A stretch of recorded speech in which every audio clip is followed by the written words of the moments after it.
Thank you. 조명은 나쁘지 않은 것 같은데. Two people that met in Canada. Canada. And we're here now. We are 31. 31.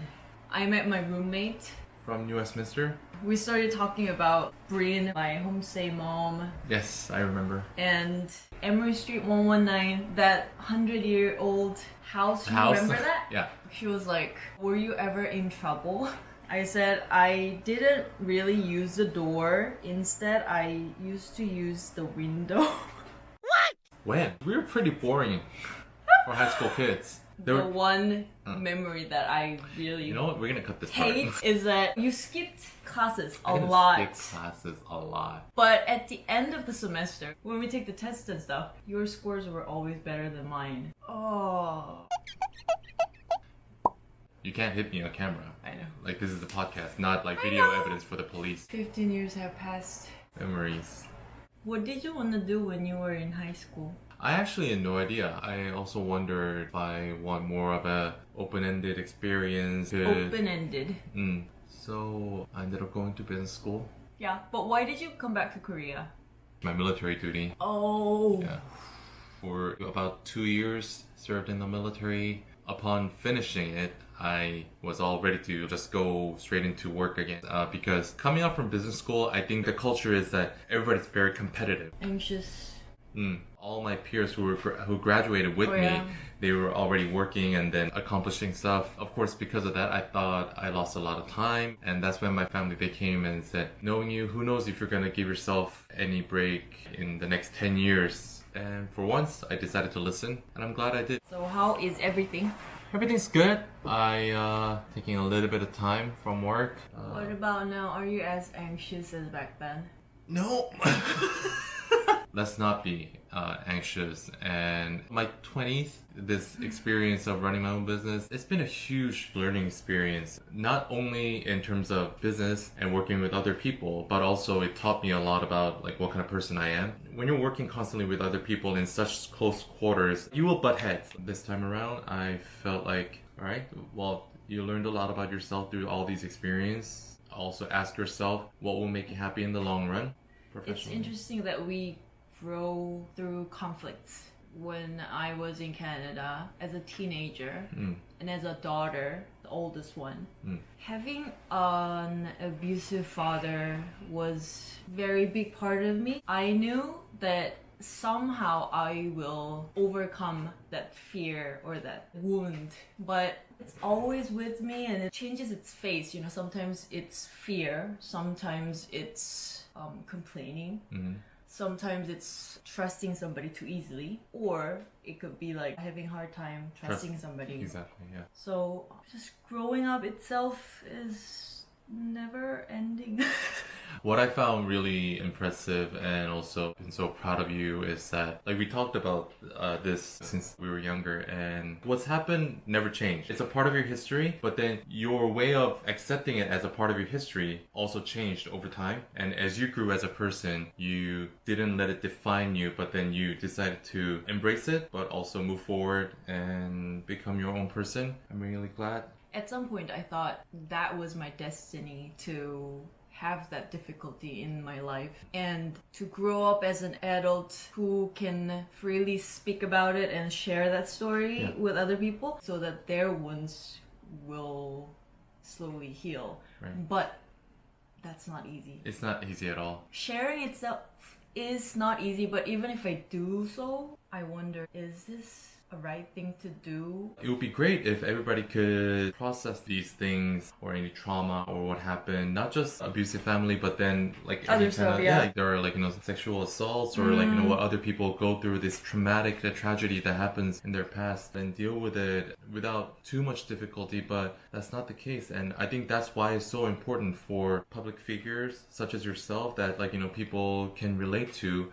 talk about it, and people who haven't experienced it or doesn't know anybody who's gone through it might actually not sympathize as well and say, oh, who wants to hear about this? Why are you sharing this? Like, just entertain us, whatever. But I feel like for those victims in the society, there's nothing that will make you feel more alone or, you know, isolated than having those experience and you feel like there's something wrong with you or that you're alone in this and like, you know, people can relate to you. But there are a lot more people who are in the same or similar situation as those people, talking about it and making them feel like they're not alone. It's a huge healing process for everybody. Do you think I should keep doing it? Yeah, like I said, I don't think it defines you as a person, but then also it's nothing you should, you know, avoid talking about it. Yeah. I had that seminar. I am too serious all the time. And I didn't like that part about myself. Knowing you, being serious all the time is not your problem. There are a lot of times like your silliness has gotten... No, no. I feel like people appreciate and respond to honesty. Especially for that seminar, I'm glad you weren't there as just entertainer, but then you were able to share with in that intimate setting, you know, show your true self. By sharing this, it's not like you're trying to put out hate. You're hoping your experience can help other people. Who can judge you? That's your right. Do you ever feel depressed? Mm-hmm. I'm asking you weird questions, right? You are asking me weird questions. Of course. Like, I've known this chirpy friend for a long time who bought me hamburgers whenever I felt hungry and didn't have any money. I know your parents. They're very... wholesome. So I thought, no way Young is gonna feel depressed.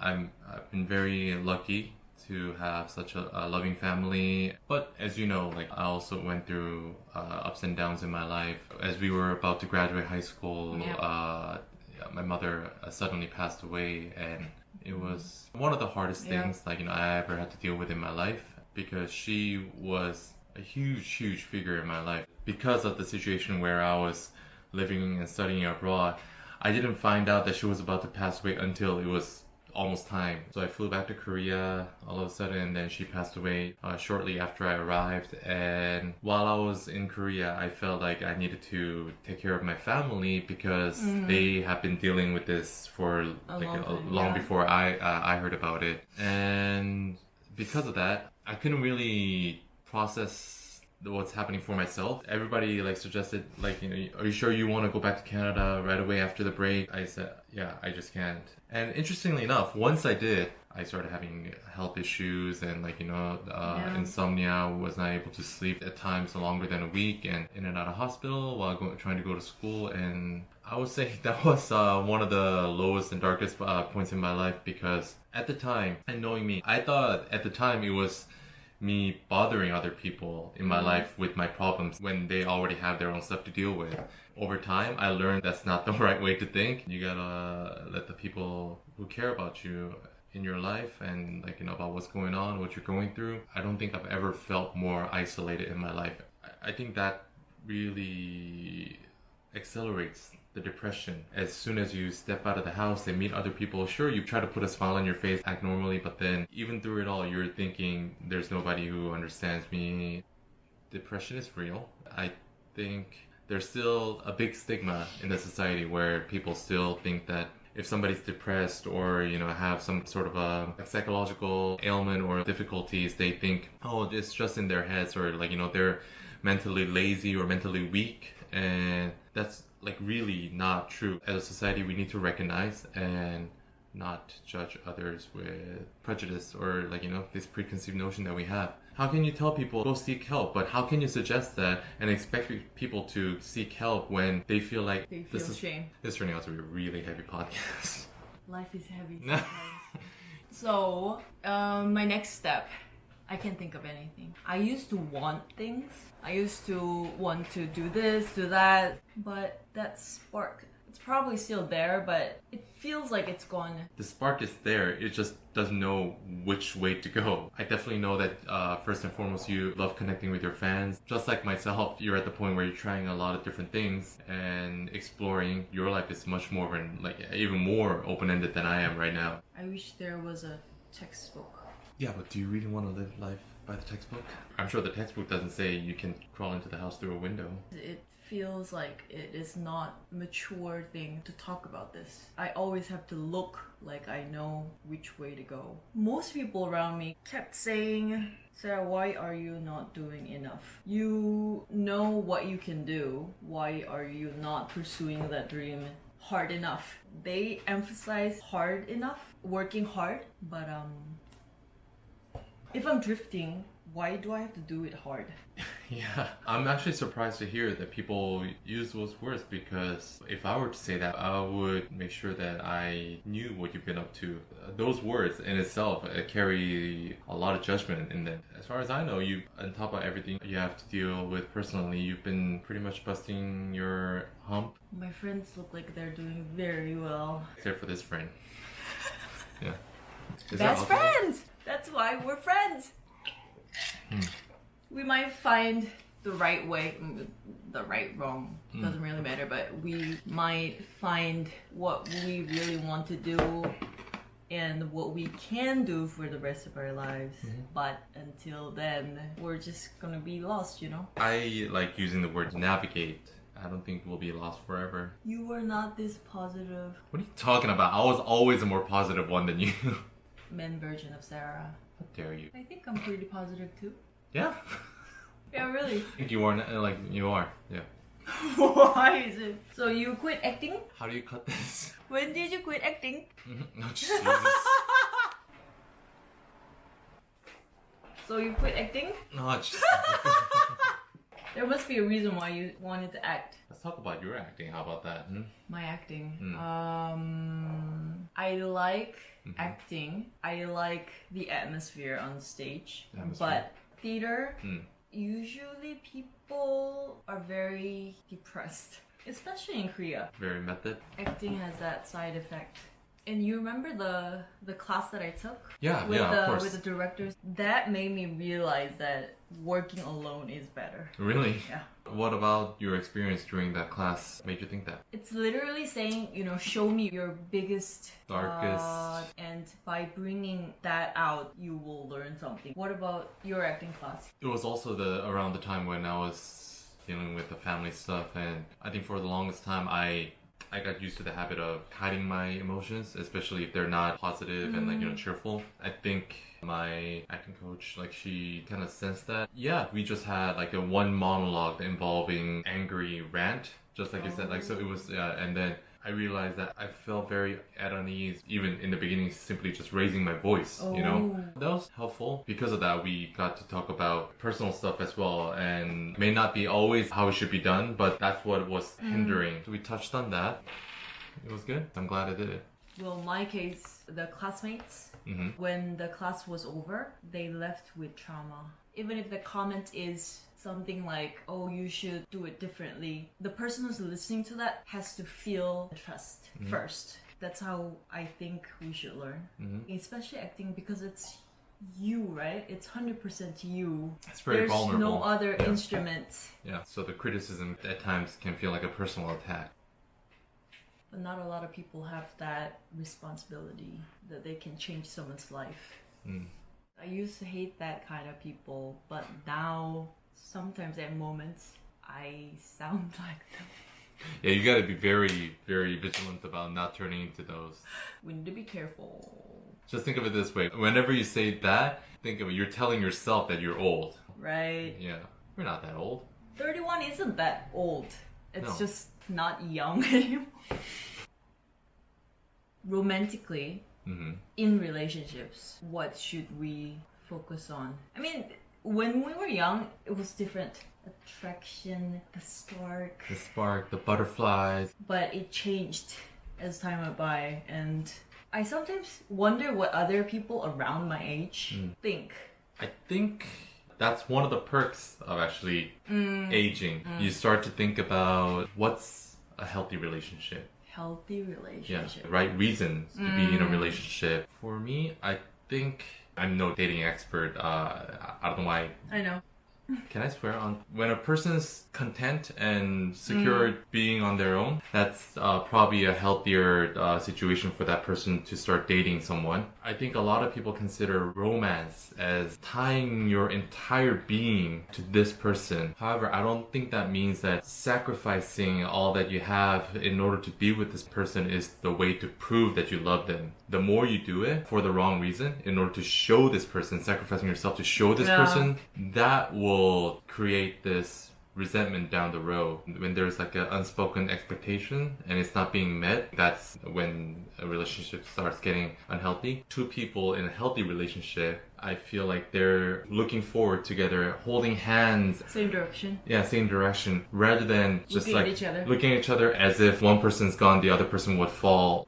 That's what I think. You know it all in your head. In my head, yes. Me too. It's not easy to, you know. So is there anything else that you want to talk about? That you want to remember like 15 years later? Yes. That while, again, coincidentally, this happens to be a very unsettling, strange time for us in our lives, for both of us, that is right. I feel like 15 years later, when we look back at that, we will feel like, oh, I should have enjoyed myself more. Oh, yeah. Yeah. Because that's what I want to say to us 15 years ago. Yeah, totally, Yeah. right? Enjoy life. Do your best, but also... Enjoy your life. It's called growth, people. And... no, I'm just kidding. Yeah. This part I might not include in this video, but now the feminism in Korea is very aggressive. You know, I don't really have a lot of knowledge on everything. Yeah. What do you mean, yeah? I was trying to listen and then show you that I'm listening, but then I thought you were going to say about feminism, and then you're like... 3 days ago, I went to Daiso, and there was a 화장품 팩트, a cushion, and it said, "Don't give up on your face." Wow. And I was furious and confused at the same time. Yeah, so you put a little less stuff on your face and you've turned into somebody who's given up. Yeah, that's just bad marketing. Even like 3 years ago, 5 years ago, I would have felt, yeah, let's put more makeup on me so that I can be prettier because I'm not pretty enough. But now, will other people agree to this message? You said that like 3 years ago, 5 years ago, you wouldn't have thought anything of it. Having that moment is a sign that like as a society, we're also evolving, because that was a big thing in the 90s and early 2000s, wasn't it? Like, you know, shaming women into purchasing strategy. Clothes. Like, look at all these gorgeous women who's spending all this money and energy to look their best. You're not. Shame on you. But if you choose to do so, we can help with these. Thank God it's over. Yeah, I think nowadays being feminine, being a woman or female, or that, it can mean so many different things depending on different people. Makeup or not, or even if you use cosmetics, to each person has expresses their own individuality through that as well. We're still evolving in many different ways, and feminism is obviously at the forefront of many different movements and in different industries as well. Is this same all over the world? Or is it... In different degrees, I feel like. Sensitivity is a huge issue, even in North America. We're still learning. At the end of the day, we're trying to understand each other better and move towards equality, right? And in order to do that, the first step is to understand each other. Not just, oh, I heard you, but like really understanding what the other gender is going through. We still have a long way to go. Long way to go. In Canada, I experienced racism.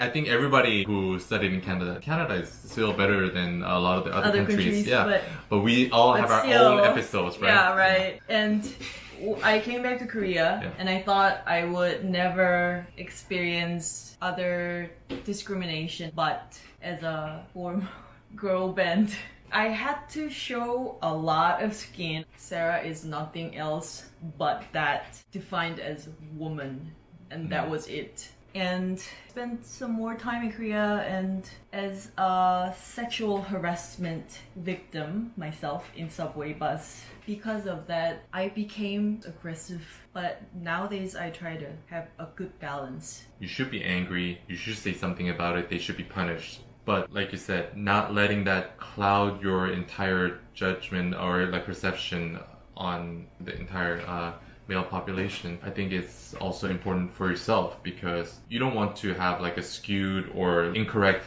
perception. I was watching the, do you know David Letterman, his new interview show that he has on Netflix? What's the name of the show? My Next Guest Needs No Introduction.